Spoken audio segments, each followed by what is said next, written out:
Hello সবাই কেমন আছেন? নতুন একটি ভিডিওতে আপনাদেরকে স্বাগতম। তো চলেন আজকে আমি আপনাদের সাথে শেয়ার করব আজকে দুপুরবেলা কি রান্নাবান্না করেছি। তো প্রথমে এখানে আমি কাঁকরোলগুলো ধুয়ে মাঝখান দিয়ে কেটে সেদ্ধ বসিয়ে দিয়েছি। আর কাঁকরোল সেদ্ধ হতে হতে অন্য জিনিসগুলোও আমি রান্নার জন্য কাটাকাটি করে রেডি করে নিব। আর এই তো এখানে আমি আলু কাটতে বসেছি। আজকে রান্নার মেনুটা কিন্তু আপনাদের দাদাই ঠিক করেছে যে আজকে কি রান্না করব। সব সময় তো আমি ঠিক করি যে কি রান্না করতে হবে। আজকে তাকে দায়িত্ব দিয়েছি যে তুমি বলো কি রান্না করব। আর তার রান্নার আবদার কিন্তু বেশি না, মাত্র 2টা তরকারির কথা বলেছে। তো সে 2টাই তার পছন্দের, সেগুলো রান্না করলেই হবে। তো আমিও আর কোনো বাড়তি কিছু রান্না করি না, সেগুলোই রান্না করব। এখানে আমি আলুগুলোকে কুচি কুচি করে কেটে নিয়েছি। আর কলা পাতা দেখে তো বুঝতেই পারছেন যে কলা পাতায় করে এটা রান্না করা হবে। এখন এই তো আমি তার জন্য মেখে নিব আলু পেঁয়াজ কুচি এগুলো দিয়ে কিছুক্ষণ মেখে, তারপর এখানে আমি লবণ মরিচ তেল এগুলো দিয়ে আরও কিছুক্ষণ মেখে নিয়েছি। আর তার সাথে মাছগুলোও দিয়ে মাখামাখি করে কলা পাতে দিয়ে দিব আর কি।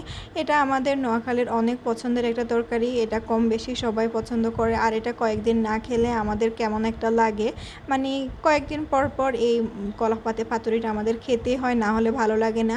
তো এই তো সব কিছু দিয়ে মাখা শেষ করে এখন আমি কলা পাতার মধ্যে ভাজ করে দিচ্ছি। আর এটা একটু সময় নিয়ে রান্না করতে হয়।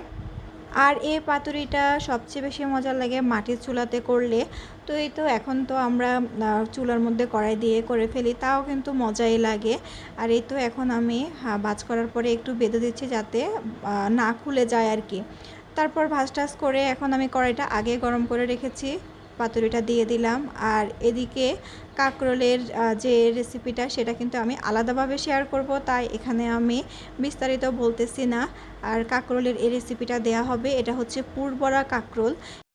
কাঁকরোলের এই রেসিপিটা আমি আমার মায়ের থেকে শিখেছি আর কি। আর আমার শ্বশুরবাড়িতে এসে দেখেছি ওনারাও কিন্তু এই রেসিপিটা করে থাকে, খুবই মজা লাগে কাঁকরোলের সিজনে এটা করলে। তো এই তো আমার রান্নাবান্নায় শেষ। কাঁকরোলের পুর ভাজা গতকালকের একটা রোস্ট থেকে গিয়েছে, তারপর সবজিও থেকে গিয়েছে, আর হচ্ছে মাছ পাতুরি। তো এগুলো দিয়ে আমরা দুপুরে খাওয়া দাওয়া করে নিয়েছি। আজকে শুধু কাঁকরোলের পুর ভাজা করেছি আর আলু দিয়ে মাছের পাতুরিটা করেছি। এত মজা হয়েছে, কাঁকরোলের পুরটা অনেক দিন পরে খেয়েছি। তো এই তো আপনাদেরকে তো দেখিয়ে দিলাম যে আজকে দুপুরবেলা কি রান্না করেছি। তো সবাই ভালো থাকবেন, আজ এ পর্যন্তই, বাই।